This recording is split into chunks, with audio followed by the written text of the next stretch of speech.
Alhamdulillahirabbil alamin. Wal 'aqibatu lil muttaqin wa la 'udwana illa 'alal zalimin. Asyhadu an la ilaha illallah wahdahu la syarika lah. Asyhadu anna sayyidana Muhammadan 'abduhu wa rasuluh. Allahumma salli wa sallim wa barik ala Muhammadin wa ala alihi wa ashabihi wa man da'a bi da'watihi wa man istanna bi sunnatihi ila yaumiddin, amma ba'd. Jadi insya-Allah pada pertemuan yang semoga diberkati Allah Subhanahu wa taala ini, pertemuan kedua pengajian pengantar Al-Quranil Karim dari sesi Diploma Ilham. Tajuk kita pada hari ini iaitulah Nuzulul Quranil Karim ataupun penurunan Al-Quran. Dan kita ada dua perbahasan terpenting. Pertamanya iaitulah sejarah nuzulul Quran yang melalui dua peringkat, iaitulah peringkat munajjaman dan satu lagi peringkat satu peringkat jumlatan wahidah, satu lagi peringkat munajjaman ataupun nujuman. Peringkat pertama iaitulah peringkat sekaligus turun, dan peringkat yang kedua iaitulah peringkat turun sedikit demi sedikit. Dan berkait dengan nuzul juga kita akan melihat tentang perbahasan tentang dua persoalan. Yang pertamanya iaitulah apakah ayat yang pertama turun? Ini ada perbahasan. Dan yang kedua, apakah ayat yang terakhir turun? Ini juga ada perbincangan. Kemudian kita ada satu lagi tajuk yang kedua, iaitulah tajuk Asbabun Nuzul, sebab kepada turunnya Al-Quran. Dan tajuk yang kedua ini sebenarnya sangat luas. Sekarang ini dah jadi satu ilmu tersendiri. Dipanggil ilmu Asbabun Nuzul, ilmu tentang riwayat-riwayat yang datang mengenai sebab turun kepada sebahagian daripada Al-Quran Al-Karim. Walaupun bukan semua Quran ada sebab nuzul, tetapi banyak juga, kaya juga khazanah riwayat-riwayat Islam yang menghimpunkan sebab ataupun peristiwa di sebalik turunnya beberapa ayat Allah Subhanahu wa taala. Jadi inilah latar kepada pengajian kita pada pertemuan kali ini.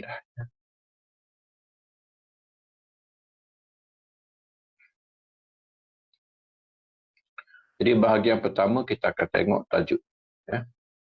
Tajuk Nuzulul Quran.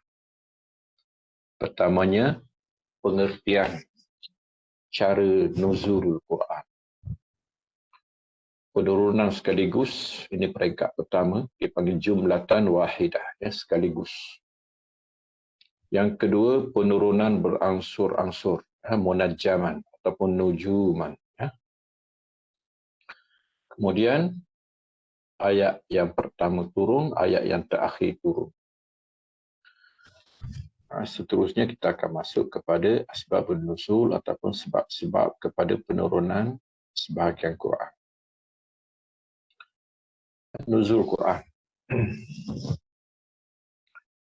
Saya rasa tajuk kita ni istimewa lah, terutama kita dah menghampiri nisfu Sya'ban. Sekejap lagi, 2 minggu lagi Ramadan.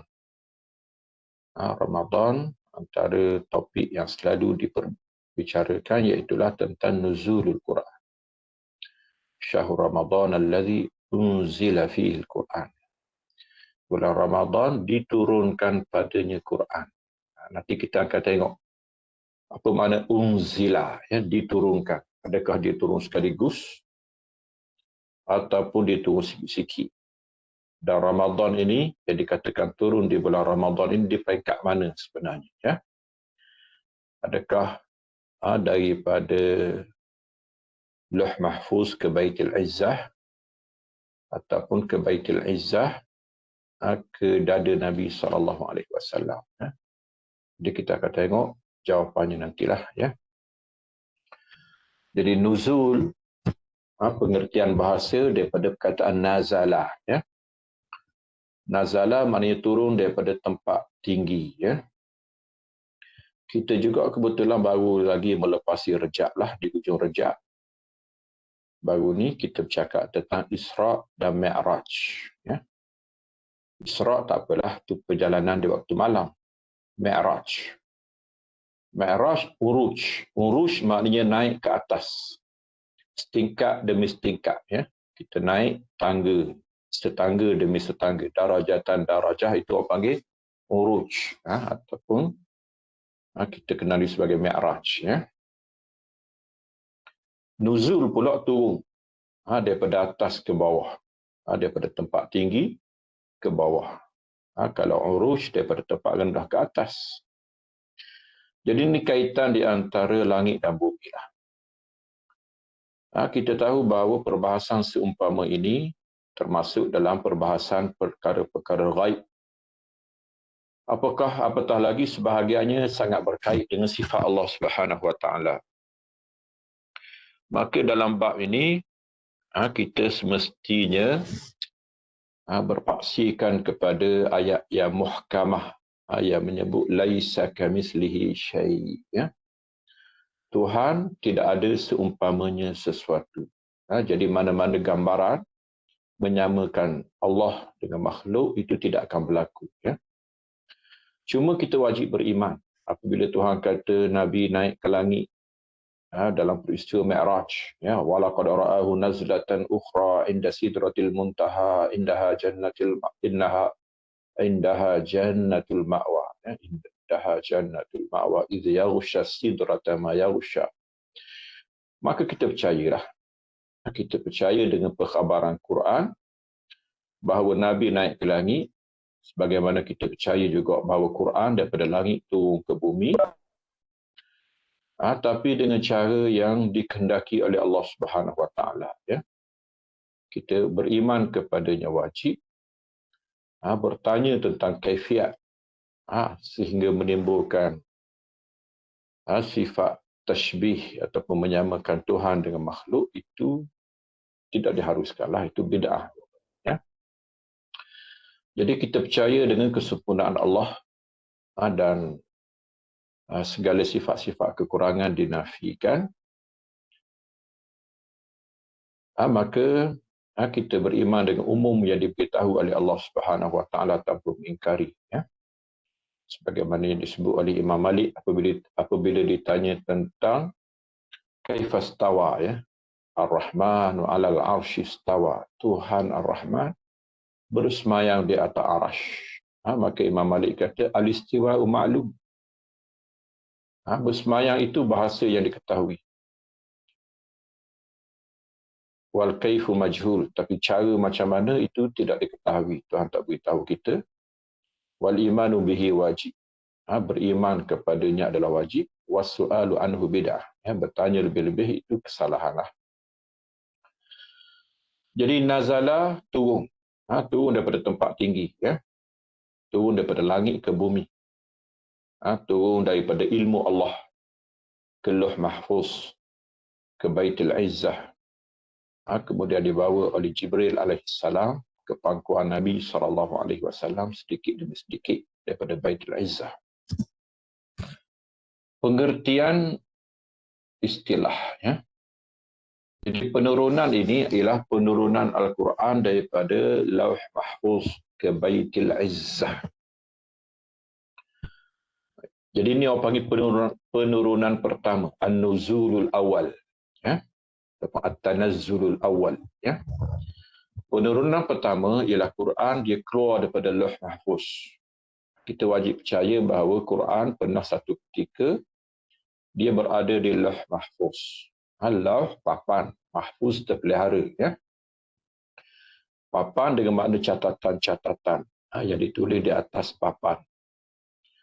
Benda mahfuz terpelihara, ya. Makna tidak diganggu, tidak disentuh oleh mana-mana yang tidak diizinkan Allah Subhanahu wa taala.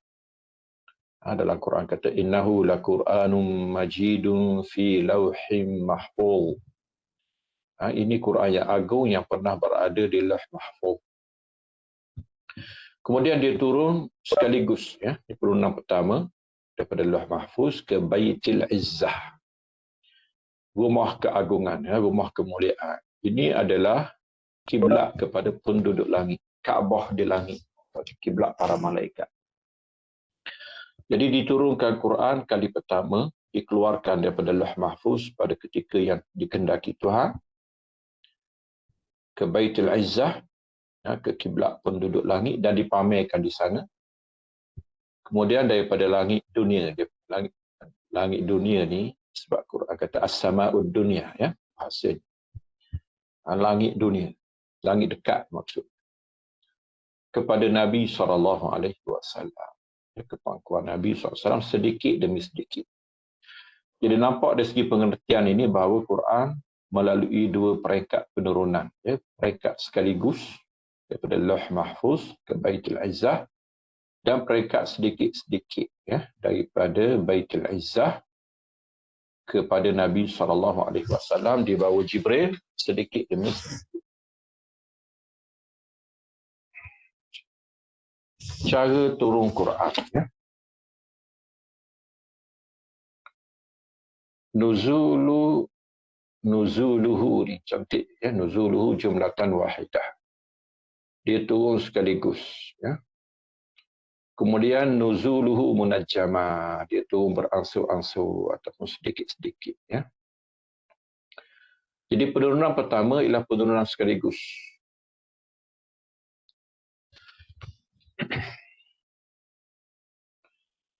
Jadi kita boleh buat sedikit perbandingan lah, ya. Cara Quran turun dengan cara kitab-kitab terdahulu turun. Terutamanya yang jelas dalam Quran ada kisah tentang penurunan kitab Taurah. Kitab-kitab terdahulu dia turun sekaligus. Turun daripada langit, terus kepada Nabi, terus kepada Rasul, yang diturunkan kitab sekaligus. Dan dalam bentuk suhuf ataupun alwah, papan lagi, ya, turun tu papan. Bertulis, siap bertulis. Ini kisah benar, ya. Turun kitab daripada langit di atas papan ataupun suhuf, tulisan-tulisan.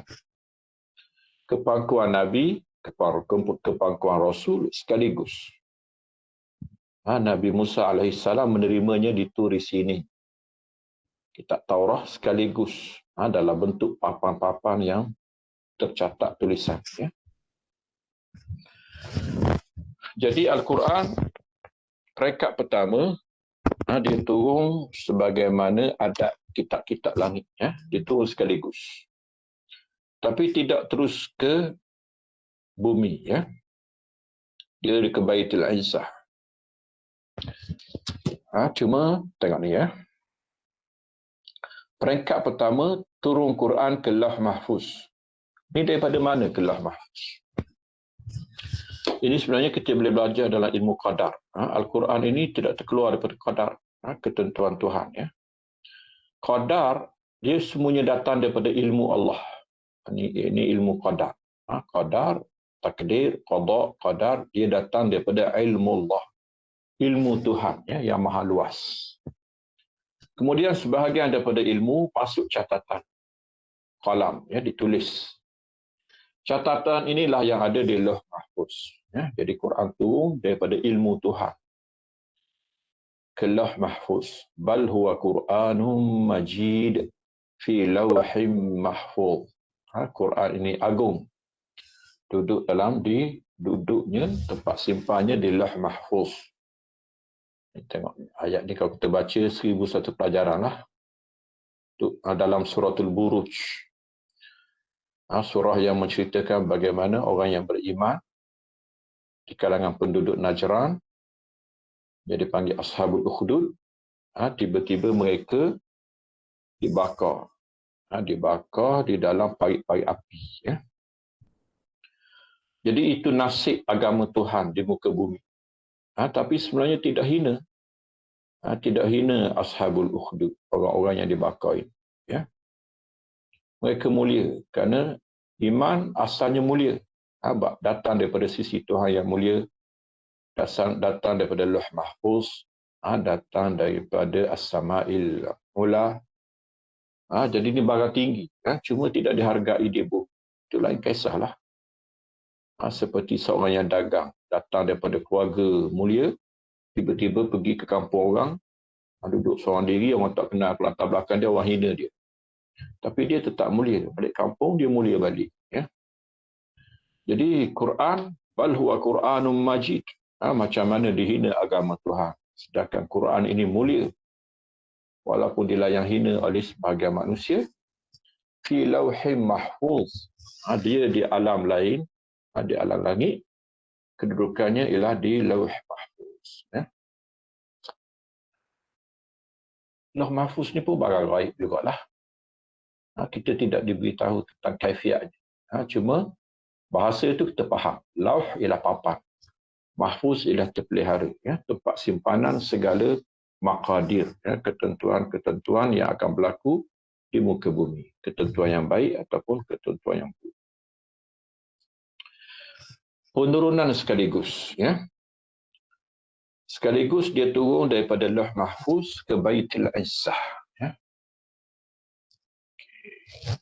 Ini kisah Ramadan kita sebenarnya. Ya. Berdasarkan ayat Allah, Inna anzalnahu fi laylatil qadr. Sesungguhnya kami telah menurunkan Al-Quran pada malam qadar. Ya, malam ketentuan mulia yang dipilih oleh Allah Subhanahu Wa Taala untuk berlakunya satu pergerakan yang paling agung di muka bumi dalam sejarah takdir, iaitulah keluarnya Al-Quran yang tersimpan lama, terpelihara di Lauh Mahfuz, keluar dia ke Baitul Izzah menjadi pameran kepada malaikat-malaikat. Ya. Dia berlaku pada Lailah. Dalam bahasa Arab beza Lail dengan Lailah. Ya. Lail malam. Kalau Lailah satu malam. Di satu malam saja. Tak tu dia panggil ifrat. Ta'ul ifrat. Tak menunjukkan satu. Ya, mufrad. Pada malam Qadar. Ya, pada satu malam yang merupakan malam kemuliaan. Ya, Qadar ni macam-macam tafsir. Ya. Qadar dengan makna syaraf, kemuliaan. Qadar dengan makna takdir. Qadar dengan makna sempit, ya, sedikit. Dengan makna sempitnya bumi. Dengan sebab ramainya malaikat yang turun pada malam itu. Ya.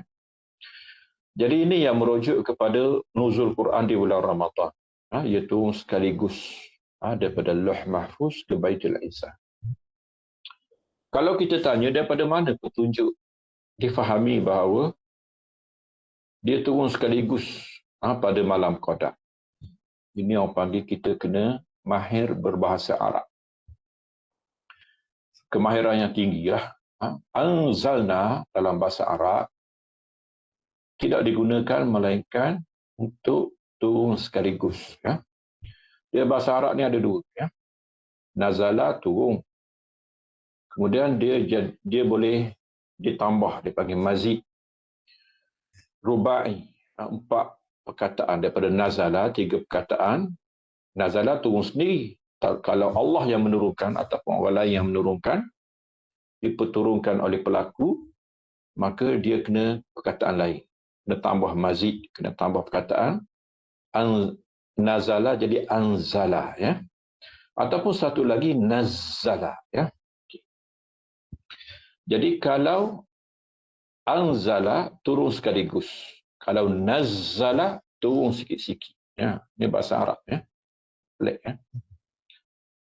Macam qata'a dengan qatta'a. Ya. Qata'a potong. Tapi kalau qatta'a cincang. Ya. Potong kecil-kecil. Ya. Qatta'a potong acak kali. Ya. Jadi wazan fa'ala ini nazzala itu yufidu tikrar, memberi makna berulang kali. Ya. Adapun anzala ni atas wazan af'ala, ya. Dia memberi makna sekaligus ataupun kelakuan sekali tidak berulang. Ya. Jadi ni orang panggil kena perhati kepada uslub ataupun gaya bahasa Quran. Kemudian ayat dia banyak lagi sebenarnya. Ya. Ini ayat antaranya inna anzalnahu fi lailatul qadr. Inna anzalnahu fi lailatul qadr. Inna anzalnahu fi lailatin mubarakatin inna kunna munzirin. Ini ayat lain pula lah, ya, dengan makna yang sama. Kamilah yang menurunkan Quran ini pada satu malam yang berkat. Malam yang berkat ini menafsirkan tadilah Lailatul Qadar, ya. Ataupun Lailatul Qadar itu yang menafsirkan ayat itu. Lailatin mubarakah ila Lailatul Qadar. Satu makna, ya. Inna kunna min munzirin, kami terus memberi amaran kepada umat manusia. Kemudian tengok, merujuk kepada peristiwa yang sama. Ada ayat yang ketiga. Syahrul Ramadan allazi unzila fihi al-Quran. Okay. Bulan Ramadan diturunkan padanya Quran. Jadi tengok, digunakan sirah ataupun pembentukan perkataan yang sama. Masih lagi anzala. Anzala, anzalna, unzila. Diturunkan sekaligus. Kalau turun sikit-sikit, nuzila. Ya. Unzila, turun sekaligus. Menunjukkan peristiwa itu sama. Jadi, apakah itu Lailatul Qadar? Ialah Lailatul Mubarakah. Lailatul Mubarakah itu bila? Dalam bulan Ramadan. Di satu malam di antara malam-malam Ramadan. Fihil Quran. Bulan Ramadan diturunkan sekaligus padanya Quran. Hudal linnas, menjadi petunjuk kepada manusia, wa bayyinatin minal huda wal furqan.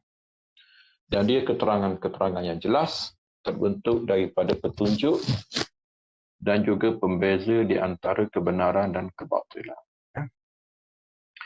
Jadi 3 pendapat mengenai penurunan pada malam Qadar. Menurut Ibn Abbas dan jumhur ulama, dia dalam ilmu Quran, ilmu tafsir, kalau disebut Ibn Abbas, maka cukup.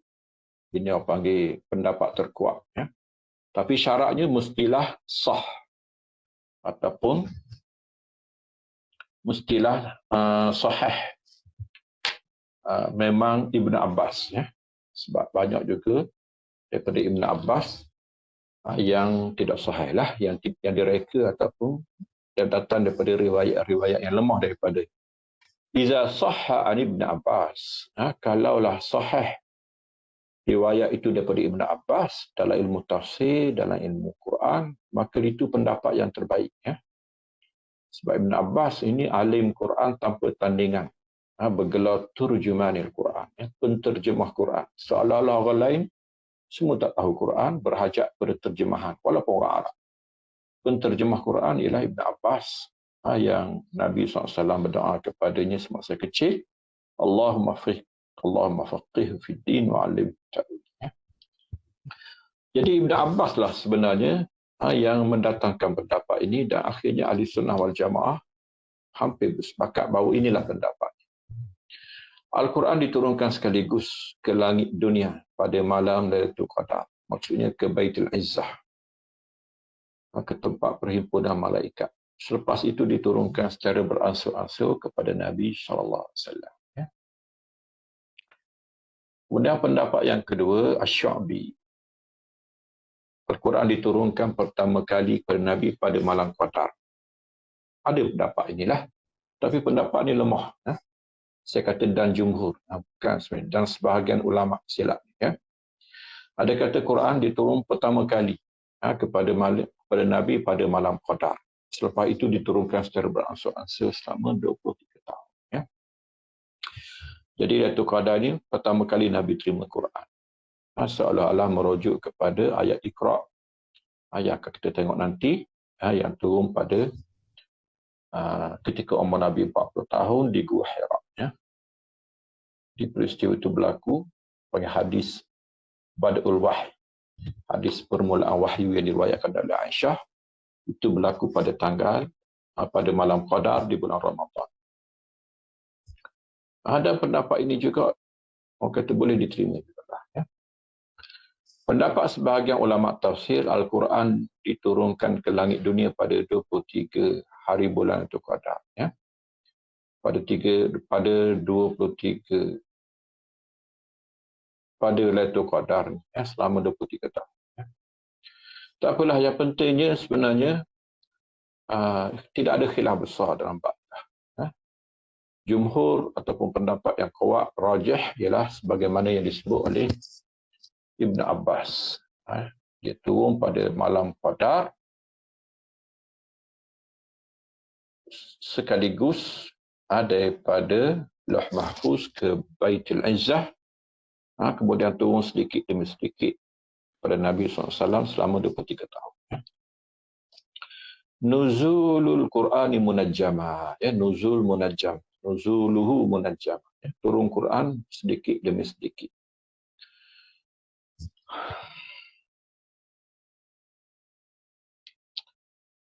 Perbahasan ini sebenarnya kalau kita tahu dalam ulum Quran dia panggil perbahasan mukhtaliful Quran ataupun mushkilul Quran, ya. Quran yang dilihat pada zahirnya seperti bertentangan, ya. Sebab ada sebahagian Quran menyebut bahawa Quran turun sekaligus, macam ayat-ayat yang kita baca tadi. Kemudian kita akan bertemu dengan ayat-ayat yang menunjukkan bahawa Quran turun sikit-sikit. Bahkan tak payah ayat lah, ini musyahad, disaksikan. Kita sendiri tahu sejarah bahawa Quran turun sikit-sikit kepada Nabi SAW. Jadi, apabila kita melihat dua kumpulan ayat yang seolah-olah bertentangan, satu kumpulan menyebut Quran turun sekaligus, satu lagi himpunan ayat yang menyebut Quran turun secara terasing ataupun berperingkat-peringkat, beransur-ansur, maka yu'alu ila tarjih. Kata kena kembali kepada taufik, bukan tarjih, taufik. In amkanal jam'u fal jam'u. Jika masih boleh dihimpun dua kumpulan ayat ini, maka kita himpun. Cara himpunnya ialah dua-dua berlaku. Apabila Tuhan menceritakan bahawa Quran turun sekaligus, betul, dia pernah berlaku.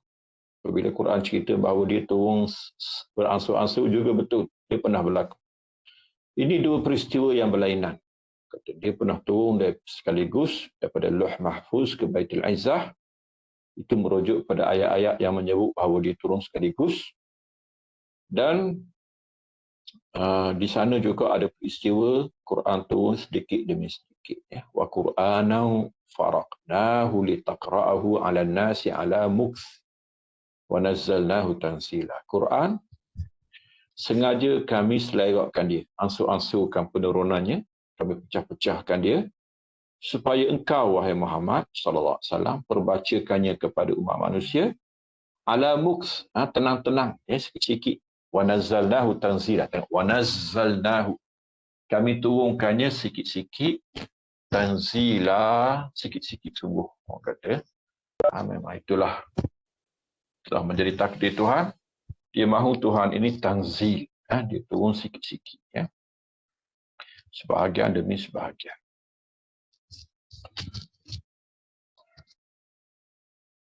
Ini juga ayat bukti bahawa memang memang Allah telah mentakdirkan bahawa Quran dia akan turun sikit-sikit. Wa qala allazina kafaru laula nuzzila alaihi al-Qur'anu jumlatan wahidah. Berkata orang kafir, kenapa Quran tidak turun sekaligus? Ini orang kafir mari mana pula ni? Orang jahiliah. Tapi mereka nak lawan Quran, mereka tanya Ahlul Kitab. Ahlul Kitab kata kalau betul Quran dia itu daripada Tuhan, dia akan turun sekaligus. Itu sahaja ilmu Ahlul Kitab lah. Sebab itulah cara Quran turun ini memeningkan Ahlul Kitab, mencabar keilmuan Ahlul Kitab. Dalam ilmu Ahlul Kitab, kitab hanya turun sekaligus. Ya. Tiba-tiba Quran tidak menurut ilmu Ahlul Kitab. Ahlul Kitab dia tahu kitab mereka saja. Sejarah kitab memang turun sekaligus. Jadi orang kafir pergi ke Madinah, tanya Ahlul Kitab. Dan ayat ni walaupun di peringkat Mekah, tapi mereka dah pergi ke Madinah, tanya orang Yahudi, macam mana cara nak berhujah dengan Muhammad. Dia kata, tanya mereka, kalau kitab dia turun sikit-sikit, itu bukan Quran. Itu bukan kitab Tuhan. Kitab Tuhan dia turun sekaligus. Ini betul berdasarkan ilmu mereka tentang kitab terdahulu. Tapi Quran bukan demikian. Jadi orang kafir dia petikai. Yalah, petikai sebenarnya. Benda yang lebih mudah pun mereka petikai. Apatah lagi perkara ini sengaja alasan mereka untuk mereka tidak beriman lah. Dia kata, kenapa Quran tak turun sekaligus? Quran jawab, kazalik. Demikianlah kehendak Tuhan. Dia tidak turun sekaligus. Linusabbita bihi fu'adak. Supaya Tuhan teguhkan. Kami teguhkan dengan Quran ini hati engkau. Ini istimewa Nabi kita SAW. Ya. Tuhan mahu dia tasbitkan. Yusabbit. Ini pun sikit-sikit. Tuhan perteguhkan sikit-sikit. Ya. Nabi sedih, Tuhan hiburkan. Nabi sedih, Tuhan hiburkan. Jadi Tuhan nak jumpa Nabi acap kali. Ya. Tuhan nak mengunjungi Nabi SAW dengan kalamnya, dengan ayatnya acap kali. Tujuannya ialah tasbit. Ya. Tasbit mana pengukuhan kepada sikap dan pendirian Nabi SAW supaya istiqamah di atas jalan. Dan Nabi sentiasa mendapat sokongan, dokongan dan layanan istimewa Tuhan dengan hiburan daripada menghiburkan hati Nabi SAW, menenangkan. Warattalnahu tartila. Tengok tu. Semua kisah tanzil. Tanzil, nuzila, nusabbita, rattalnahu. Tengok tu. Tanzil, tasbit, tartil. Itu. Dia pertegaskan. Benda ni akan berlaku acap kali. Benda ni berlaku secara nujuma. Berperingkat-peringkat, beransur-ansur, sedikit demi sedikit. Bahagian demi sebahagian. Jadi inilah yang tidak ada dalam ilmu ahli kitab. Dan dia mencabar keilmuan mereka dan dia istimewa kepada Nabi SAW, umatnya dan kitabnya. Apa hikmah penurunan kitab ini beransur-ansur? Kita dah baca tadi, ayat tadi pun telah menjawab sebenarnya.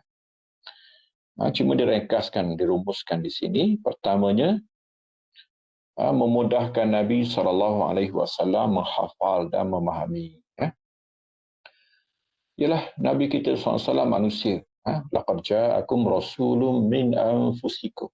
Nabi ini datang dari kalangan kamu, manusia. Bersifat dengan sifat manusia. Walaupun Nabi kita kuat lah.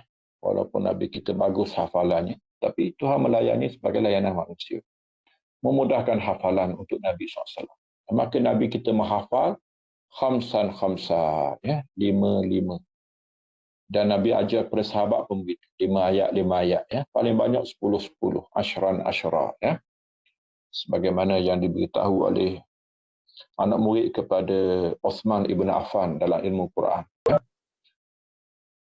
Abu Abdurrahman As-Sulami.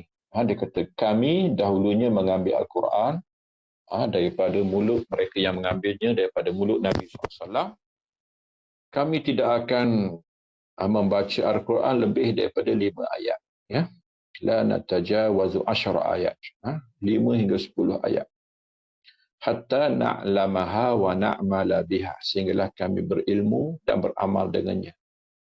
Fata'allamna al-ilma wal-amala jami'ah. Jadi kami belajar berilmu dan beramal sekaligus. Jadi ini konsep pendidikan Quran yang dilalui oleh Nabi SAW, dan Nabi demikianlah cara dia melayan ataupun memperturunkan Al-Quran ini kepada para sahabat. Kemudian menguat dan memperteguhkan hati Nabi SAW. Itulah. Macam orang buat tapak rumah ke, tanah. Kalau kita turun sekaligus, kemudian kita buat bangunan terus, maka tu tak kukuh. Tambunglah, orang kata tanah tu sikit-sikit. Kemudian biar dulu lama, teguhkan dia, biar dia kuat tapaknya, barulah dibina di atasnya bangunan. Jadi Nabi kita SAW diperteguhkan, tasbit, lima ba'dihi, bagi prinsip-prinsip Nabi kita SAW supaya teguh. supaya Nabi SAW sentiasa bergembira dan terhibur dan merasa hampir dengan Tuhan. Jadi Tuhan bukan nak jumpa dia sekaligus ataupun sekali-sekala, ataupun sekali sahaja. Tuhan sengaja bagi sikit-sikit supaya lama dia berjumpa. Ya? Ini sifat ilmu sebenarnya. Ilmu demikianlah sifat. Kita kata buat apalah, ilmu ini kalau kita pergi sekali, pakai pandai terus. Jadi ilmu bukan lagu itulah. Ilmu dia ada nilai-nilai keilmuan. Dia bukan saja ilmu, tapi dia ada nilai-nilai. Pertemuan, keberkatan, rasa hampir, rasa terhibur, rasa gembira, rasa mesra. Jadi sampingan-sampingan ini juga dikehendaki maqasid yang tidak dipinggirkan selain daripada maqasid ataupun tujuan ilmu. Ya. Kemudian menyesuaikan dengan peristiwa dan penetapan hukum. Ini pun satu perkara yang kita akan bincang khusus nanti, iaitu tentang sababun nuzul. Istimewa Quran dia bersifat waqi', bersifat realiti. Dia bukan fantasi ataupun bersifat teori ataupun bersifat ideal semata-mata, idea semata-mata. Dia teori yang boleh diaplikasikan. Dia ada realiti dan dia datang pun daripada realiti. Dia datang daripada peristiwa yang berlaku. Dia datang daripada persoalan yang timbul. Dia datang daripada pengaduan. Dia datang daripada desakan untuk mengetahui sesuatu. Ketika manusia dahaga, orang kata datang air, maka air itu tepat datang pada masanya. Kita lapar, ada makanan. Oh, bahagalah makanan. Kalau makanan ada, kita kenyang. Tak ada harga, makanan mahal pun. Jadi Quran memang dia datang ketika manusia terlalu berselera untuk menerimanya. Mereka sangat dahaga untuk mendapatkannya. Mereka sangat kelaparan, kebuluran untuk menerimanya. Mereka dalam kejahilan berhajat kepada ilmunya. Mereka dalam kegelapan berhajatkan kepada cahaya. Jadi dia datang betul-betul menyelesaikan masalah lah. Kemudian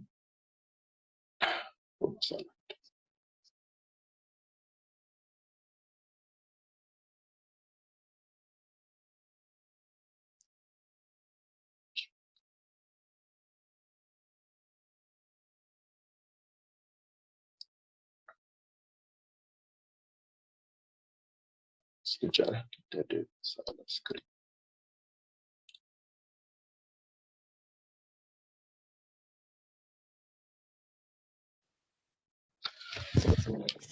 Jadi kita kira kita dah selesaikan bahagian pertama lah, iaitulah tentang konsep nuzul. Konsep nuzul. Nuzulul Qur'ani jumlatan wahidah dan nuzulul Qur'ani nujuman ataupun munajjaman ataupun mufarraqan.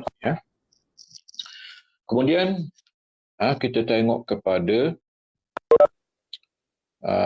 bahagian kedua daripada tajuk yang pertama, tajuk nuzul, iaitulah perbincangan tentang ayat yang pertama dan ayat yang terakhir.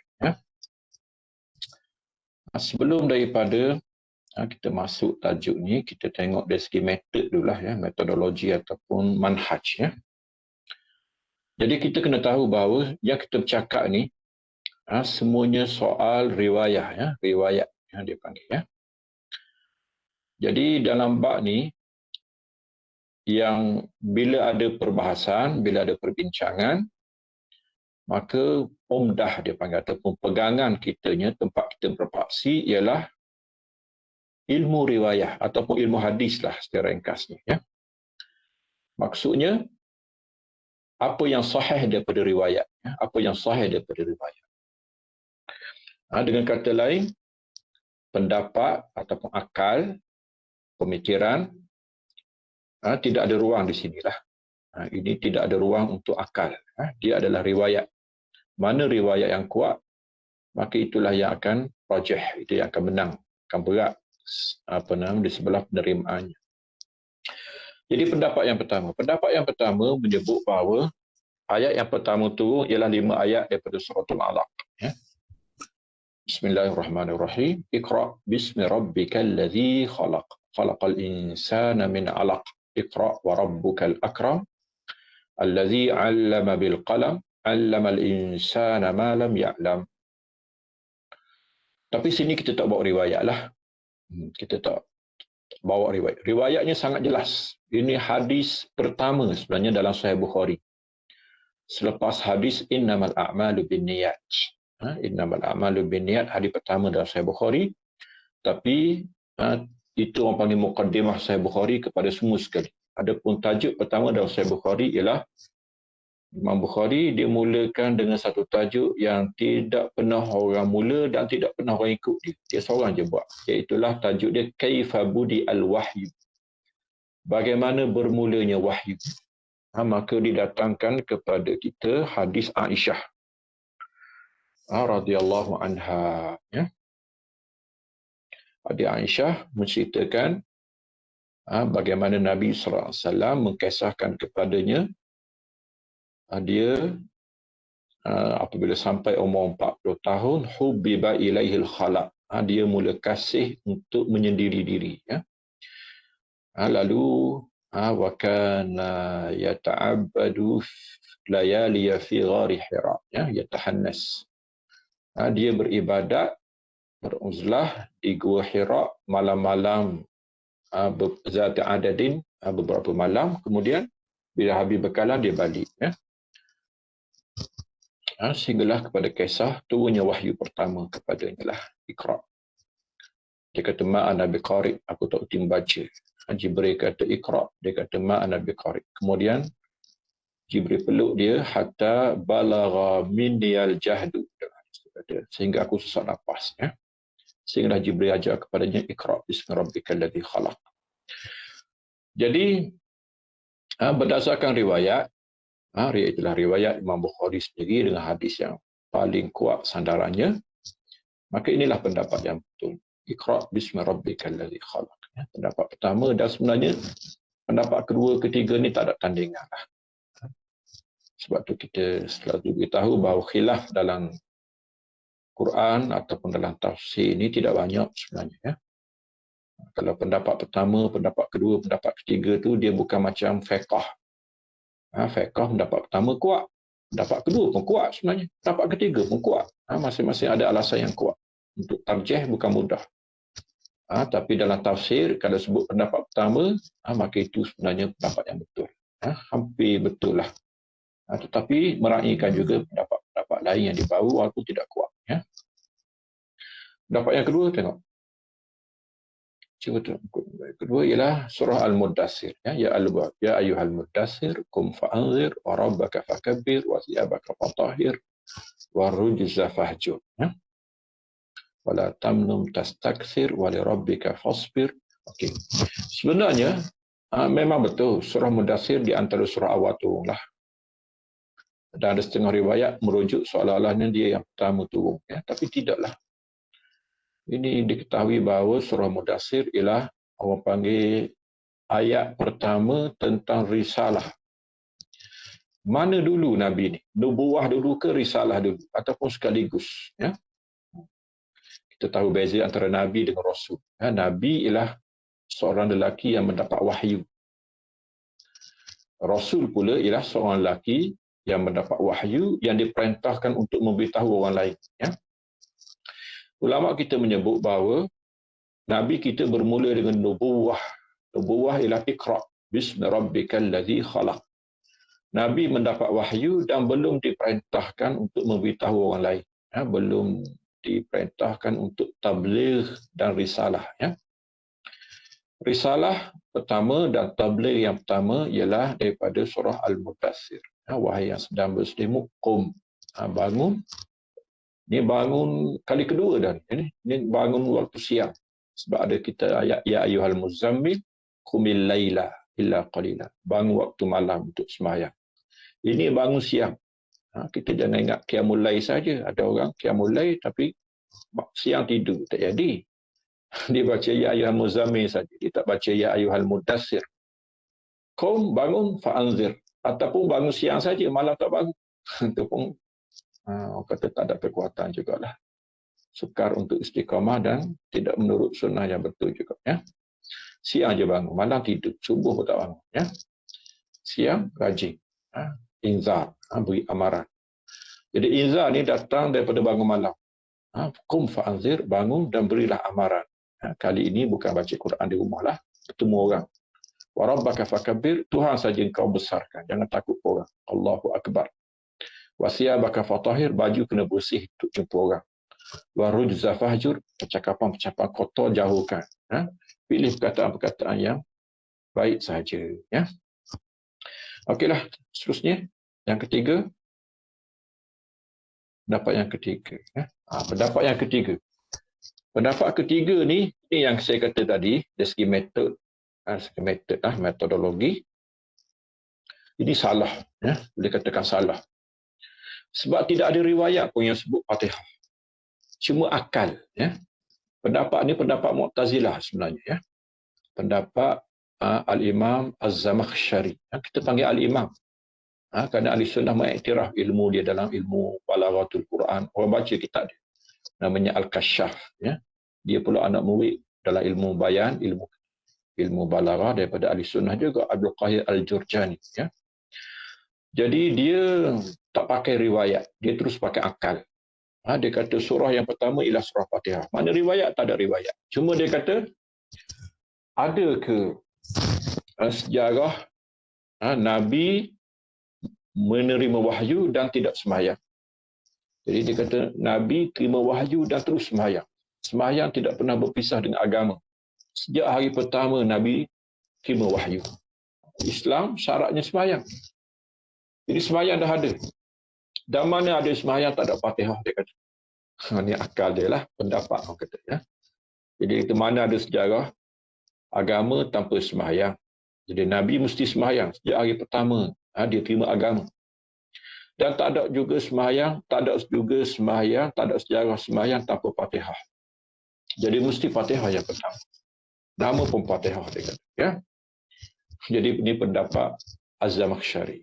Tapi pendapat ni Ahli Sunnah kita tak terima lah. Walaupun akalnya logik. Yalah, Mu'tazilah ni kalau kita melawan akal memang menang dia semua. Kalau kita. Banyaklah isu-isu lainnya macam azab kubur. Kita percaya azab kubur. Kalau ikut logik, betul alik dia lah. Sebab dia kata Tuhan belum hisab. Tuhan belum tegakkan mizan. Tuhan belum hukum syurga ataupun neraka. Macam mana kawan tu dah kena hukum di dalam kubur. Menang dia dah. Kata tu zalim Tuhan. Mengazab ataupun berlakunya azab kubur. Kerana belum dihitung amalan. Dia kata. Logiknya macam itulah. Tapi kita bukan semuanya logik. Bila datang riwayat, idza ja'a an-nass batala al-ijtihad. Apabila datang nas, maka tidak ada ijtihad lagi. La ijtihada fi mauridin nas. Jangan guna akal bila nas telah datang. Ini Ahli Sunnah wal Jamaah. Kemudian pendapat keempat ada lagi. Kita tengok pendapat keempat. Kata bismillah saja. Tak apalah ni kita abaikanlah. Kita sebut apa yang disebut saja. Lagi?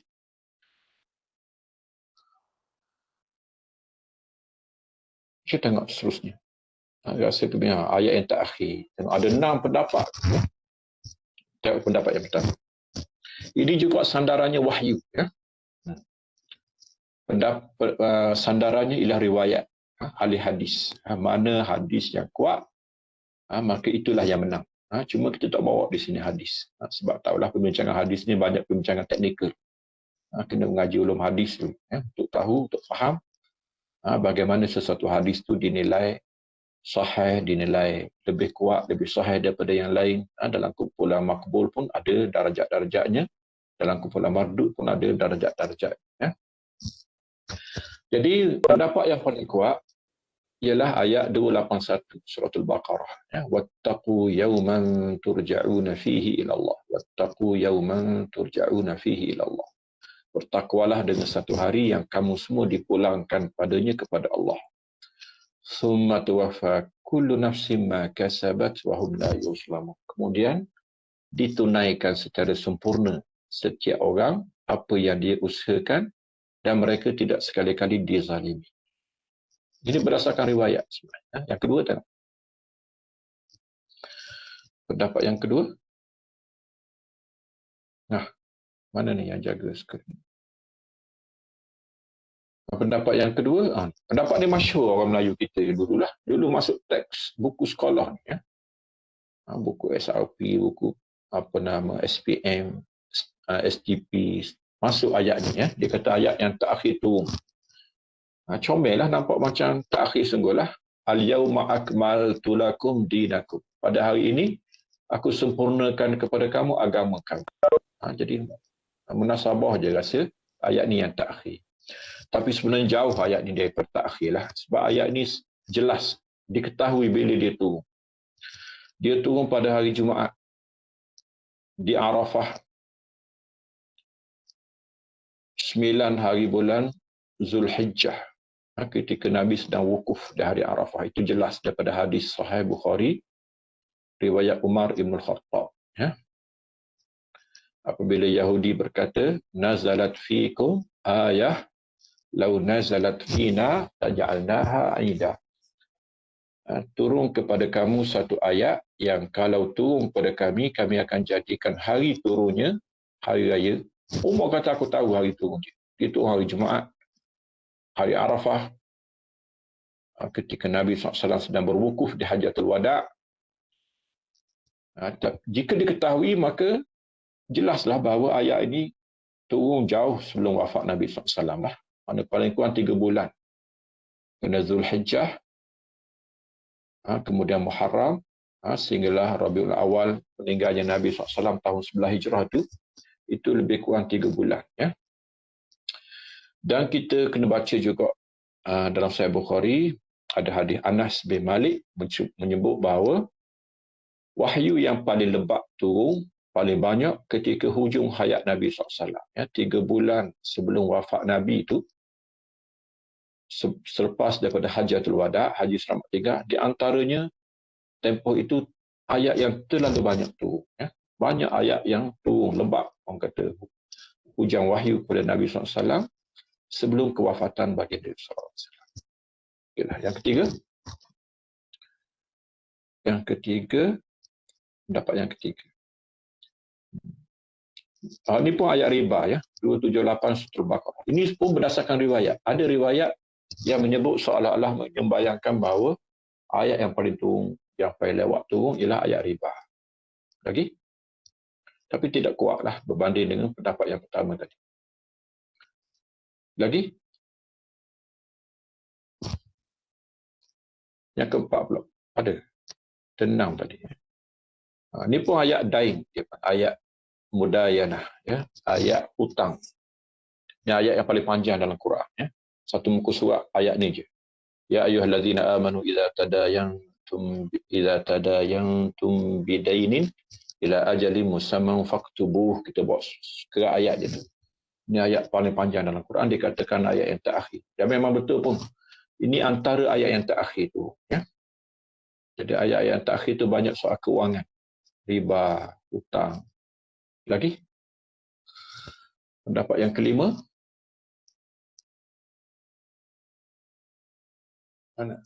Kelima, yastaftu daka kulillahu yuftikum fil kalalah. Ini pun ayat duit juga, ya. Ayat tentang miras, ya, pesaka. Ayatul kalalah. Ini memang betul di antara ayat yang paling akhir tu, tapi bukan yang terakhir lah. Ayatul kalalah, iaitulah kisah seorang yang mati, yang meninggalkan, yang tidak meninggalkan ibu bapa dan ke atas, dan tidak meninggalkan anak ke bawah. Ditinggal di sebatang kara. Macam mana, ya? Maka dia tidak ada usul, tidak ada furuk, maka harta itu akan merebok ke tepi. Hawashi dia panggil, ya. Maka adik-beradik dan sebagainya. Lagi? Ayat yang kelima dan keenam. Pendapat keenam. Ini pun ada riwayat yang menyebut bahawa ayat ni ayat yang terakhir. Dan logik pun macam betul je ayat ni macam yang terakhir. Ya, tapi tidaklah. Ya, riwayat tidak memenangkan pendapat ini. Ayat ni memang betul. Di antara ayat yang terakhir tentang manaqibu Rasulillah, fadailu Rasulillah, kelebihan Nabi kita SAW. Ya. Ini orang kata macam majlis pemisah, macam majlis perpisahan dengan Nabi SAW. Apabila Tuhan sendiri menceritakan Nabi 23 tahun dakwah. siapakah Nabi kita SAW. Apa yang kita nampak dan apa yang Tuhan bongkarkan. Ya. Laqad ja'akum rasulun min anfusikum. Yang datang ini Rasul, dia datang daripada kamu. Maksudnya menjiwai kamu. Manusia, bukan malaikat. Ya. Bukan binatang, bukan barang beku lah. Memang kita. Dia memahami kita. Azizun alaihi ma'anitum. Sukar kepadanya perkara yang memberatkan kamu. Kalau kamu kenal Rasulullah SAW, sebelum kamu berat, dia sebenarnya telah susah hati. Sebab itulah dia kalau boleh tidak mahu memberat-beratkan kamu dengan syariat-syariat baru. Harisun alaikum. Kemudian tamak dia untuk mendatangkan segala keuntungan kamu. Bil mu'minina ra'ufur rahim. Dengan orang beriman, dia pengasih penyayang. Ya. Jadi ayat kita ni macam ayat ucap selamat tinggal kepada Nabi SAW menceritakan jasa baginda yang terlalu besar. Munasabahlah kalau ayat ni dikatakan ayat terakhir. Ya. Tapi ayat cerita nuzul bukan cerita munasabah lah. Dia cerita riwayat. Mana riwayat yang menang, maka itulah pendapat yang kuat. Kemudian kita masuk kepada tajuk baru kita lah. Ya. Bahagian kedua. Bahagian kedua ni kena ambil nafas sikit lah. Ya. Sababun nuzul. Sebab nuzul. Saya beritahu tadi, tajuk ni berat sikit sebenarnya. Sebab nuzul. Ramai orang pandang mudah sebab nuzul. Dia ingat hanya kisah cerita, semata-mata cerita. Ya. Ialah kalau kita tafsir Quran, tajuk ni suka sebab dia kisah cerita. Ya. Tapi kena ingat, cerita kalau kisah semata-mata itu tak ada masalah. Ya. Itu memang direngan-rengankan orang kata dalam bab penceritaan, dalam bab nasihat, dalam bab galakan, dalam bab menggerungkan orang. Sesuatu yang tidak diberatkan dalam hal akidah, dalam hal hukum hakam. Tetapi kisah apabila berkait dengan Quran, maka dia jadi berat. Ya. Bukan semua sebab nuzul boleh dikatakan sebab nuzul. Kerana dia berkait dengan teknikal penapisan berita hadis yang sangat ketat. Bahkan lebih ketat daripada hadis biasa sebenarnya. Sebabnya dia ni kena ada dua kepakaran. Kepakaran ilmu hadis dan kepakaran ilmu tafsir. Dia orang panggil ilmu mushtarak, ilmu yang bersekutu di antara disiplin hadis dan disiplin tafsir. Jadi jangan mudah sangat kata ini sebab nuzul, ini sebab nuzul. Itu bahaya. Bahaya kita telah merosakkan disiplin hadis dan kita telah merosakkan disiplin tafsir sekaligus. Ya. Dan dalam bab ini memang ada buku dah, Bawa'isul Khata', kesalahan-kesalahan yang dilakukan. Orang dulu pun melakukan kesalahan di kalangan ahli tafsir yang tidak ada kepakaran hadis. Dan sampai sekarang lah, kalau di masjid-masjid, dalam ceramah-ceramah tu, bila sebut sebab nuzul, memang boleh agak dah. Dia akan melakukan kesalahan. Dia tidak teliti, tidak membaca dengan teliti apakah sebab nuzul yang sebenar menurut penilaian ahli hadis dan menurut penapisan ahli tafsir. Ya. Ahli hadis dia melihat dari sudut riwayah. Ahli tafsir dia akan melihat dari sudut siyak. Siyak mengambil kira sibak dan lihaq. Itulah apakah ayat sebelumnya dan apakah ayat selepasnya. Dan berkaitan dengan khitab. Suasana itu dia Quran sedang bercakap dengan siapa? Dengan orang kafir ke, dengan orang munafik ke, dengan Islam ke, dengan Yahudi ke, dengan Nasara ke. Jadi mukhatib, khitab, jawul khitab, itu semua diambil kira untuk menentukan bahawa sebab nuzul itu memang betul-betul sebab nuzul. Jadi dia berkait dengan penapisan hadis. Kadang-kadang hadis pun tak lepas dah. Dia hadis yang dhaif. Maka macam mana kita nak terima sebagai sebab nuzul? Hatta yang sahih pun, Bukhari Muslim pun, kadang-kadang untuk sebab nuzul belum diterima. Dari segi sahih. Tetapi untuk menjadi sebab nuzul dipertikaikan oleh ahli tafsir pula. Kerana ada kaitan dengan maki madani, ada kaitan dengan khitab, ada kaitan dengan jauh ataupun siyak. Siyak menempuh sekitaran ayat-ayat. Kisah ada persekitaran. Ayat itu pun sendiri bila berada dalam mashaf, dia ada persekitaran dia. Ada maudu'at, berkait dengan tafsir maudu'i. Apa temanya pada surah itu, apa sibak, apa ayat sebelumnya, apa lihaq, apa ayat selepasnya. maka semua itu membentuk jauh dipanggil cuaca ayat. Cuaca ataupun siyaqul ayat ini sangat memberi pertimbangan kepada sesuatu riwayat itu diterima sebagai sebab nuzul ataupun tidak. Ya. Tak apalah, cukuplah kita tahu bahawa sebab nuzul ini sensitif. Ya. Sensitif. Terlalu sensitif. Dalam ilmu tafsir ini antara mazalik, dipanggil tempat selalu rebah dan jatuh forsan, orang panggil pahlawan-pahlawan tafsir pun jatuh. Ya. Jadi kena berhati-hati. Ya. Mana kuda-kuda, orang kata kuda-kuda hebat pun dalam perang boleh jatuh. Ya. Maka dan di sinilah puncanya sebab nuzul. Iaitulah apabila ahli tafsir tidak ada kepakaran hadis ataupun ahli hadis tidak merujuk kepada keilmuan tafsir. Ya. Okey, dalam bab ni kita akan tengok cara mengetahui sebab nuzul. Satu cara saja sebenarnya. Saya rasa saya tak nak berpindah. Kita ada 40 slide. Saya tak akan baca lah. Saya akan baca ni je. Ya. Kita akan ulas secara sedikit. Itu pun masa tak banyak dah ni. Ya. Saya pun tak akan ambil masa sampai 2 jam lah. Ya. Berat rasanya ni tadi. Ya. Jadi, lepas ni kita akan buka perbincangan sikit lah. Saya nak berhenti setakat, saya rasa setakat slide ni je. Ya. Kita akan tengok cara mengetahui sebab nuzul. Saya dah ringkaskan tadi. Caranya satu saja. Iaitulah riwayah. Qawaninur riwayah. Undang-undang disiplin ahli hadis. Ya. Akal tak boleh masuk campur dalam bab. Ya. Kecuali apabila hadis itu dah sahih, maka dilihat pula, diserah pula hadis itu kepada ahli tafsir, maka dia akan melihat siyak, maka di situ ada ijtihad, ada akal lah. Tapi asalnya ialah riwayah. Ya. Kalau riwayat daripada awal lagi tidak sahih, apatah lagi maudhu', direka, palsu, lemah, maka jawabnya tidak diterima. Ya. Yang diterima hanyalah riwayat-riwayat yang sahih saja. Kita dah beritahu tadi sebab apa? Walaupun dia cerita, qasas, tetapi ini bukan cerita biasa.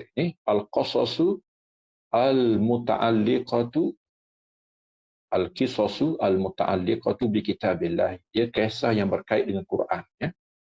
Silap kita dalam membawa kisah, silap kita dalam memahami Quran. Jadi kesannya besar. Dia bukan kisah biasa-biasa kisah. Ya. Jadi cara mengetahuinya ialah riwayah. Periwayatan semata-mata. Ya. Kemudian riwayat dan ungkapan sebab nuzul. Ya. Dalam bahasa Arab ni dia panggil sirah. Siyaru sababin nuzul. Ya. Macam mana nak kita tahu bahawa sebab nuzul ini, ayat riwayat itu adalah sebab nuzul. Dia ada sarih, dia ada ghairu sarih. Ada yang jelas, ada yang tidak jelas. Ya. Ini menurut teori lah. Ya. Jadi, kalau jelas kita kata ayat riwayat itu sebut secara jelas. Sebab nuzul kepada ayat ini ialah kisah ini. Tapi sebenarnya itu tidak akan berlaku. Ya. Itu tidak berlaku. Mana-mana riwayat tidak akan menyebut demikianlah. Dan kita kena tahu bahawa sebab nuzul ini pun sendiri adalah istilah orang kemudian. Ini istilah ulum Quran yang telah datang kemudian. Sahabat tidak kenal, tabi'in pun tak kenal, atba'ut tabi'in pun tak kenal. Tetap. Ya. Jadi dia datang kemudian sangat. Lewat perkataan sebab nuzul. Jadi biasanya yang datang ialah diceritakan satu kisah, kemudian fanazalat, turunlah ayat ini contohnya. Dia bawa kisah panjang. Contohnya, kalau kita tahu antara kisah yang paling sahih, paling panjang, paling jelas tentang sebab nuzul, antaranya hadisatul ifki. Ya. Kisah Aisyah dituduh berzina dalam surah An-Nur yang membawa turunnya 10 ayat. Innal ladzina ja'u bil ifki usbatun minkum. Mereka yang mendatangkan kisah tipu ini adalah sekumpulan di kalangan kamu jua. Ya. Itu 10 ayat yang turun selepas sebulan ataupun lebih Nabi dan para sahabat duduk dalam kebingungan. Kisah benar. Ya. Bingung kerana tak tahu kisah sebenar. Ya. fitnah yang terlalu hebat sehingga Nabi sendiri pun tak tahu apa kisah sebenar Aisyah ini, ya. Sehinggalah turun ayat. Maka fanazalat, turunlah ayat. Maka turunlah ayat ini orang panggil nuzul, ya. Ataupun fatala, Nabi baca ayat, ya. Kemudian pembahagian nuzul Quran. Pembahagian nuzul Quran ini, pembahagian Quran. Quran dia bahagi dua. Pertamanya, yang turun tanpa sebab. Jangan ingat semua ayat ada sebab. Dia panggil ma nazala btidaan. Apa yang turun tanpa sebab. Yang turun begitu sahaja, ya, tanpa sebab, ya. Dan itulah kebanyakan Quran sebenarnya. Kebanyakan Quran ialah turun tanpa sebab. Tapi jangan kita faham bahawa turun tanpa sebab ini tanpa faedah. Tidak. Sebab kita ni ialah kisah, cerita, peristiwa, hadisah dia panggil. Tapi sebabnya mesti ada. Sebab umum lah biasanya, ya, berkait dengan persekitaran yang memerlukan jawapan, konsep yang memerlukan penjelasan, peringkat yang memerlukan pedoman dan panduan, taujih, ya, taujihat Quraniah, hukum yang berhajatkan hikmah ataupun peringkat yang memerlukan hukum perundangan. Itu secara umum, ya, tidak tanpa kisah tertentu. Dipanggil ma nazalat tidaan, apa yang turun begitu sahaja tanpa sebab. Dan itulah kebanyakan Quran.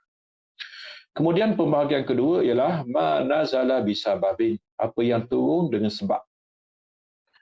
Sebab ini pula kadang-kadang bisabab, satu sebab, kadang-kadang bisababain, dua sebab. Jangan keliru, jangan pelik. Kalau satu ayat ada dua sebab. Dua kali peristiwa dah baru turun satu ayat, ya, ada berlaku. Dan kadang-kadang satu sebab, dua ayat, itu pun berlaku. Itu berlaku, ya. Jadi, pembahagian Quran menurut nuzul, ada yang turun tanpa sebab, ada yang turun bersebab. Bersebab ini pula kadang-kadang satu sebab, kadang-kadang dua sebab, kadang-kadang tiga sebab. Tidak pelik, dia panggil ta'addudu as-sababu, ta'addudul asbabi wan nazilu wahidun. Sebabnya banyak, yang turun hanya satu ayat, ya. Ada pula ta'addudun nazil wasababu wahidun, ya. Ada yang ayat banyak turun sedangkan sebabnya hanya satu, ya. Itu pun nanti kita akan slide-slide yang seterusnya ada cerita, ya. Tapi saya cadang kita nak baca ru'usul aqlam, ya, nota ni je, ya. Tajuk besar. Kemudian kita ada satu kaedah. Ini kita pinjam ilmu usul fiqh sekejap, ya, sebab dia berkait dengan sabab. Dalam ilmu dalalah, ya. Al-ibrah bi umumil lafz la bi khususis sabab, ya. Kita kata betul sebab nuzul penting. Jadi di sana ada pertemuan dalam bab dalalah, ya, dalam ilmu dalalah maknanya ilmu petunjuk nafs, antaranya petunjuk Quran, ya, dalalat Quraniah. Mana kita nak pegang sebenarnya? Sebab ke lafaz? Sebab biasanya lafaz umum. Ialah lafaz tak sebut peristiwa mana. Kalimat Quran tak sebut siapa. Lafaz tak sebut tempat mana, musim mana, siang ke, malam ke, lembah ke, tempat tinggi ke, musafir ke, mukim ke, Mekah ke, Madinah ke, apatah lagi orang-orang yang terlibat. Itu lafaz umum, melibatkan semua, ya. Tetapi sebab khusus, kalau dibaca sebab, dia khusus. Ada nama orang, ada peristiwa, ada maki, ada madani, ada perang, ada aman, ada malam, ada siang, ada sejuk, ada panas, ya. Ada musafir, ada mukim, macam-macam persekitaran di belakang Quran kita, ya. Jadi sebab khusus. Jadi hak mana kita nak pegang? Kita nak pegang lafaz ke nak pegang sebab? Kalau lafaz dia umum, kalau sebab dia khusus. Maka ini satu perbincangan hangat dalam ilmu usul fiqh, ya. Cuma kita ambil yang menurut kebanyakan ulama lah, ya, jumhur yang dipegang iaitu al-ibratu bi umumil lafzi la bi khususis sabab, ya. Pegangan kita ialah tetap pada lafaz, bukan pada sebab. Jadi sebab tidak mengkhususkan lafaz yang umum. Lafaz umum kekal, tidak ditaksiskan, tidak dikhususkan dengan sebab yang khusus. Ya. Jadi apa faedah sebab nuzul?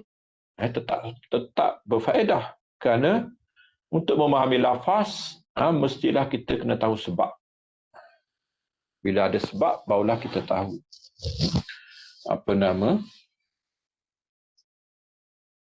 penafsiran kepada ayat itu. Kemudian daripada peristiwa itu, kita boleh bertolaklah kepada peristiwa-peristiwa yang lain untuk dikiaskan. Ya.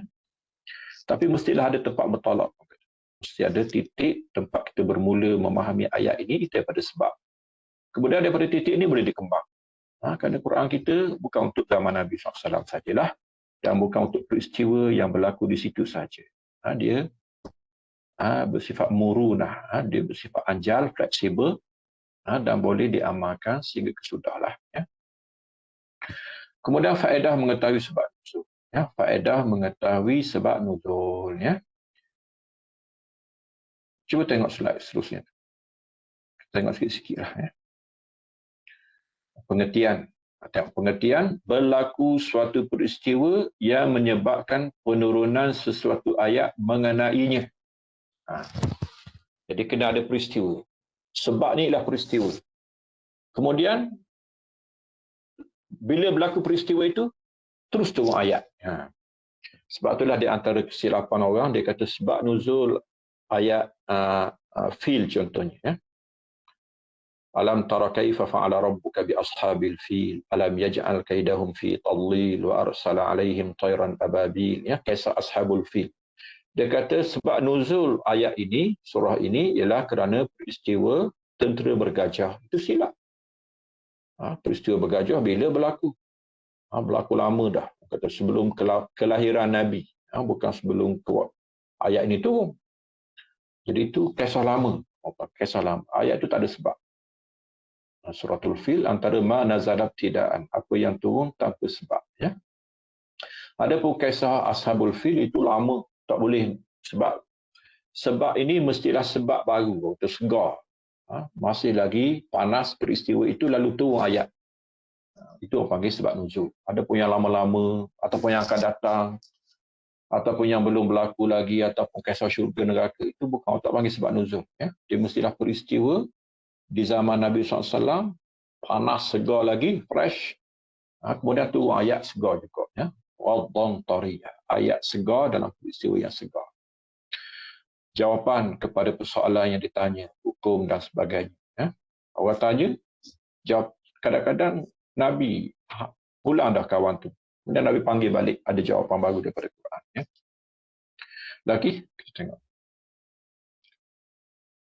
Seterusnya. Kita tengok cara mengetahui sebab nuzul. Untuk mengetahui sebab nuzul, ulama hanya berpegang kepada riwayat. Jadi ulum hadis sahaja yang buat keputusan dalam ilmu sebab. Ya. Akal tak boleh masuk campur. Kecuali selepas dia sahih, maka diserah kepada ilmu tafsir. Ilmu tafsir akan menilainya, maka di situ memang ada ruang akal. Ya. Ada ruang ijtihad. Lagi? Tengok slide yang lain tu, ungkapan sebab nuzul. Ya. Sebab nuzul ayat ini adalah, tapi ini teori ni saya kata tadi. Ini tak akan berlaku. Ini disebut oleh Az-Zar, kita sebut di sini sebab kitab ulum Quran sebut. Seperti Az-Zarkashi dalam Al-Burhan. Dia sebut ini. Dia kata sebab turun ayat ini ialah kerana ini. Ya. Sebenarnya dalam riwayat kita tidak akan temui cara itulah. Sebabnya yang kita beritahu tadilah. Kerana sebab nuzul itu sendiri pun istilah kemudian. Banyak istilah-istilah ilmu yang kita guna hari ini ialah istilah-istilah tidak dikenali. Setelah dikarang buku, didisiplinkan, dimetodologikan, maka adalah istilah-istilah yang tidak dikenali. Riwayat ini zaman lama. Ya? Okay. Ungkapan yang menunjukkan urutan. Hal ini yang berlaku. Fa' dia panggil. Fa' taqibah. Fa nazalat. Yang kedua ini banyak berlaku. Ya? Lagi. Seterusnya pembahagian Quran. Tengok. Apa yang turun tanpa sebab. Dia panggil. Ma nazalat tidaan. Apa yang turun bersebab. Ma nazala bisabab. Bisababin atau bisababaini atau biasbabin. Ya? Lagi. lagi penurunan Quran tanpa sebab. Itulah sebab mesti ada, sebab umum orang panggil, ya. Tak ada sebab khusus. Sebab umum, panduan ke jalan benar, menceritakan tentang umat terdahulu. Ya. Lagi seterusnya, slide lain pula. Penurunan Al-Quran bersebab, ya. Ialah biasanya menjelaskan hukum yang ditanya ataupun memperbetulkan kesilapan. Kadang-kadang kesilapan itu kesilapan siapa? Kesilapan Nabi kita SAW. Ya. Nabi diperbetulkan. Nabi berijtihad. Ijtihad Nabi tersilap, Tuhan datang perbetulkan. Nabi bukan maksum ke? Maksum lah ni orang panggil. Sebab Nabi tersilap diperbetulkan. Kita ni kalau tersilap tak tahu siapa boleh betul kita. Ya? Tuhan tak akan perbetulkan kita. Nabi diperbetulkan Tuhan. Maka dia maksum, terpelihara daripada salah. Kalau tersilap diperbetulkan. Ataupun kesilapan-kesilapan yang berlaku di zaman Nabi lah. Menjawab pertanyaan. Ada orang tanya, Nabi tak jawab, Quran yang jawab. Ditanya tentang satu hukum, maka ada keterangan hukum. Berlaku satu peristiwa, maka ada penjelasannya. Ya. Kemudian, seterusnya ada 35. Nabi dah kita ni, ya. Okey, satu ayat, satu sebab. Satu ayat, beberapa sebab. Satu sebab, ayat yang banyak pula. Ta'addudu. Okey, contoh ayat satu sebab. Suratul Masad. Tabbat yada Abi Lahabin. Cerita Abu Lahab. Lagi? Lagi contoh lagi? Yang kedua, satu ayat beberapa sebab. Ada, boleh berlaku. Ya? Kita tak nak baca ni. Ya? Satu ayat beberapa sebab. Walaupun ada ulama menafikan perkara inilah. Ibn Hajar antara yang tak setuju. Ada satu ayat beberapa sebab. Dia panggil ta'addudul asbab wan nazil wahid. Ya? Dia kena tarjihkan. Ya? Lagi? 37. Ini menunjuk satu sebab untuk beberapa ayat. Ada sebabnya satu, ayat banyak tu. Ya. Ini pun ada ulama bersetuju, ada ulama tak bersetuju. Ya. Perbincangan ada pada Ibn Hajar. Dalam kitab dia Al-Ujab fi Bayanil Asbab. Ya. Lagi? Okey, ini yang kita beritahu tadi. Kita pinjam satu perbahasan usul fiqh. Dimasukkan ke sini sebab dia berkait dengan sebab nuzul. Iaitulah, mana nak pegang?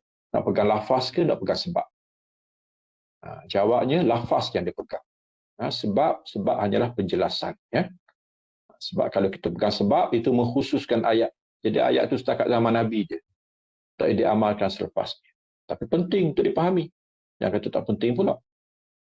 Cuma al-ibrah bi umumil lafz. Pelajaran, pengajaran, hidayat diambil daripada lafaz. Tidak daripada sebab. Lagi? 39. Okey. Dan tadilah kita buat rumusan tadi. Jumhur berpendapat bahawa yang menjadi pegangan ialah lafaz, bukannya sebab. Kerana lafaz umum. Boleh dipakai sampai ke hari kiamat lah. Sebab khusus untuk zaman Nabi SAW sahaja. Ada yang berpendapat sebalik. Lagi? Yang terakhir. Dah kita ni kan? Okey. Mengetahui hikmah hukum. Jelah kalau kita tengok contoh-contoh, kita akan bertemu. Ya? Hikmah hukum dipahami daripada sebabun nuzul. Ya? Membantu memahami ayat. Ada ayat Quran yang kalau kita tak tahu sebab nuzul, memang kita tak akan faham. Ya? Dan boleh sesat lagi. Seperti ayat Inna safa wal marwata min sya'airillah faman hajjal baita aw i'tamara fala junaha alaihi an yattawafa bihima. Ya, tengok tu. Faman hajja aw i'tamara. Siapa yang datang haji, datang umrah, fala junaha alaihi, tidak salah untuk dia bersa'i di antara Marwah dan Safa. Jadi, kalau ikut ayat ini, dia kata tidak salah untuk sa'i. Jadi sa'i tak wajib. Cuma kalau pergi tak salah. Ini bukan kita silap faham. Dulu Urwah ibn Zubair, anak kepada Asma, anak saudara kepada Aisyah. Dia jaga Aisyah di bilik kecil tu. Dia kata apa pula ayat ini? Kalau ikut ayat ini, dia kata sa'i tak wajib. Kerana Tuhan kata tidak salah untuk dia sa'i. Sedangkan hari ini orang kata sa'i ini rukun untuk umrah, rukun untuk haji. Aisyah pun perbetulkan kefahaman dia lah. Dia kata ayat ini turun dalam peristiwa Umratul Qadiyah, dia panggil umrah sempurna termenterinya perjanjian Hudaibiyah, yang mana Nabi SAW tidak boleh pergi umrah tahun itu. Tahun 6. Nabi pergi umrah tahun 7. Tahun 7 ialah umrah yang kedua. Dia panggil umrah yang pertama, umrah tak jadi, umrah Hudaibiyah. Yang kedua, umrah Qadiyah.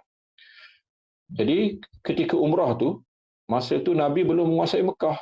Nabi tawaf, Nabi sa'i dalam keadaan berhala penuh. Ya? Nabi tawaf 360 berhala keliling Kaabah. Dan Nabi sa'i di Marwah ada Tuhan dia, ada Allat, Al-Uzza.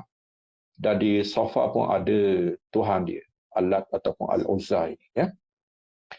Jadi Ansar tak nak panjat. Ya? Ansar dia tak mau sa'i. Kerana dia kata itu amalan jahiliah. Ada berhala di situ. Di Marwah pun ada berhala, di Safa pun ada berhala. Jadi turun ayat ini menegur Ansar supaya pergi. Walaupun ada berhala tak apalah. Tak boleh kacau lagi sebab masih lagi milik Mekah, milik orang Mekah jahiliah. Jadi Nabi pergi juga. Tidak salah.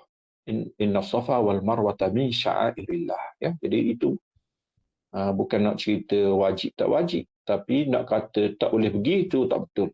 La junaha, tidak salah untuk pergi. Kerana dia adalah syiar Tuhan yang asal. Cuma jahiliah yang merosakkan Marwah dan Safa dengan meletakkan berhala di situ. Ya? Jadi kalau kita tak tahu sebab nuzul, memang kita tidak akan faham ayat itu. Ya? Antaranya ayat laisal birra an tuwallu wujuhakum laisa waqtul buyuta min abwabiha antadkhulu bukanlah kebajikan itu bahawa kamu masuk rumah min zuhuriha, daripada belakang. Walakinnal birra man ittaqa waqtul buyuta min abwabiha. Kebajikan yang sebenar ialah orang yang bertakwa dan datangilah rumah daripada pintunya. Ini apa kaitan? Masuk ke belakang, masuk ke depan. Ini pun cerita Ansar. Ya? Ansar, ada seorang tu dia langgar adat Ansar. Iaitulah lepas dia balik haji ataupun balik umrah, dia masuk ke pintu depan. Dia tak layak adat Ansar, yang mana balik haji, balik umrah, masuk ke pintu belakang. Tanda orang balik haji, dia tak masuk ke pintu depan, dia masuk ke pintu belakang. Jadi seorang Ansar tu, dia tak layan adat tu, dia langgar, dia masuk ke pintu depan. Jadi orang marah kepada dia. Lalu datang Quran menegur adat inilah. Ya? Adat ini tak betul. Tuhan kata, waqtul buyuta min abwabiha. Masuk ke pintu depan lah, apa masuk ke pintu belakangnya. Jadi itu kena tahu sebab nuzul. Barulah kita tahu apa kisah di belakang. Kalau kita tanya hikmah, kenapalah Tuhan cerita benda-benda lekeh macam ni yang berlaku di zaman dahulu, sedangkan Quran untuk setiap zaman. Inilah yang patut kita tahu, bahawa sebagaimana Tuhan nak kekalkan Quran, Tuhan juga nak kekalkan ashabul Quran, ya? Hero-hero ataupun pelakon-pelakon di sekeliling Quran. Jadi supaya kita kenal siapakah Ansar, siapakah Muhajirin, siapakah As-Sabiqin Al-Awwalin, siapakah persekitaran-persekitaran. Kita kenal Mekah, kita kenal Madinah, kita kenal mawaqi'un nuzul, tempat-tempat turun Quran. Ini Tuhan mahu abadikan dia sebagaimana dia abadikan huruf, kalimat dan hukum hakam Quran. Ya. Mengetahui pengkhususan hukum. Tadi kita kata sebab tidak mengganggu lafaz. Tetapi sebenarnya kadang-kadang ada juga yang mengganggu lafaz. Ya. Lafaz itu ada makna khusus. Dipahami dan melalui sebabnya. Ya? Sebab itulah ada perbincangan tadi. Nak kira lafaz ke, nak kira sebab. Sebenarnya memang betul. Ada di sana yang menangnya ialah sebab yang khusus, bukannya lafaz yang umum. Tapi secara umumnya kebiasaannya lafaz yang menang, berbanding dengan sebab yang khusus. Membantu ahli fiqh dalam mengisbat hukum, mengistinbat hukum, mengambil hukum, ialah terutamanya dalam ilmu tarikh tasyri', sejarah perundangan berkait dengan nasikh mansukh, terutamanya berkait dengan muskilul Quran, mukhtaliful Quran, dan ilmu ijtihad secara umumnya sangat berhajat kepada khazanah yang sampai daripada riwayat-riwayat asbab nuzul. Kalau kita tanya hari ini, nak cari mana sebab nuzul? Ini satu soalan penting jugalah. Sebab nuzul ialah tempat asal dia, kitab tafsir lah. Cuma bukan semua kitab tafsir.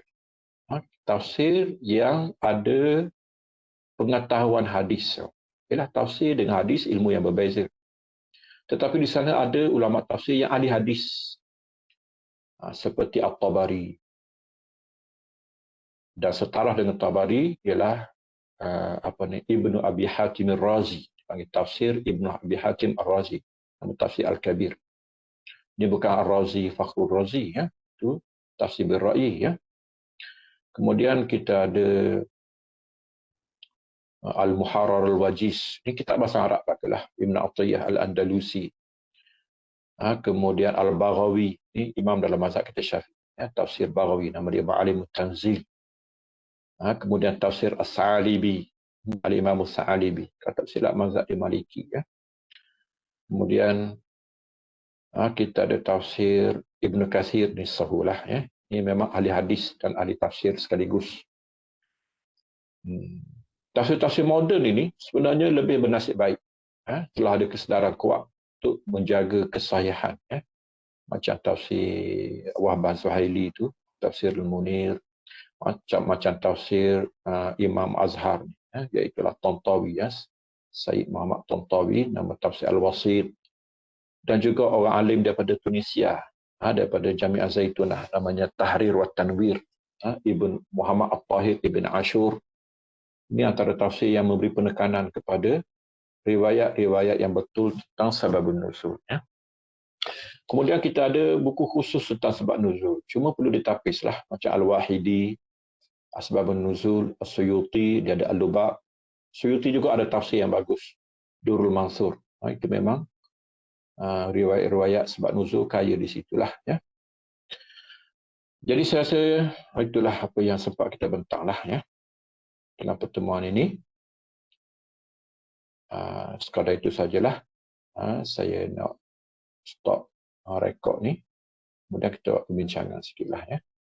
Wassalamualaikum warahmatullahi wabarakatuh wa ala alihi wa ashabihi wa sallama tasliman katsira. Subhana rabbika rabbil izzati amma yasifun. Wassalamun alal mursalin walhamdulillahi rabbil alamin. Wassalamualaikum warahmatullahi wabarakatuh.